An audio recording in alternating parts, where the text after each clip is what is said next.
К сожалению, старенькие собаки часто оказываются не нужны своим хозяевам.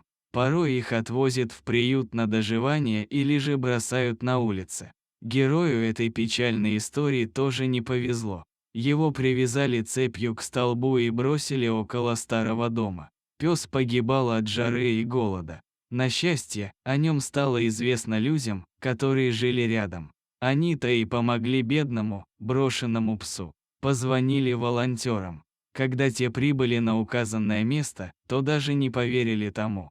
Как можно было додуматься посадить на цепь собаку у нежилого, ничейного здания? Однако это была правда. Рыжий песик был жертвой своих бессердечных хозяев. Он лаял несколько дней подряд. Звал на помощь.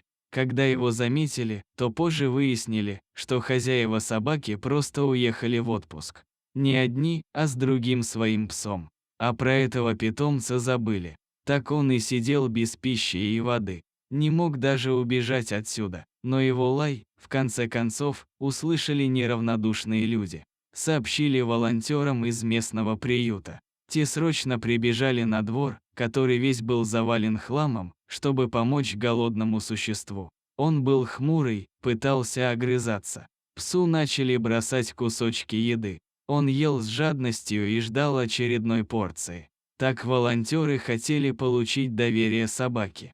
Не сразу, а через время пес разрешил им себя погладить. Так что контакт можно было считать установленным. Волонтеры продолжали удивляться.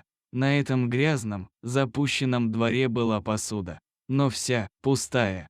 Хозяева, уезжая, даже и не подумали оставить псу хотя бы воды, не говоря уже про еду. Не подумали и о том, что железная цепь причиняла собаке боль, поранила ее, и раны тоже сильно болели. Когда волонтеры сняли с пленницы цепь, то увидели еще и красный след вокруг ее шеи.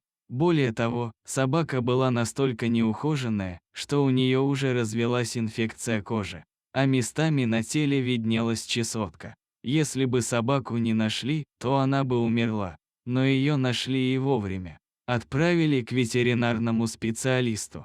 Тот принялся за лечение. И уже через 10 дней собака стала чувствовать себя намного лучше, успокоилась.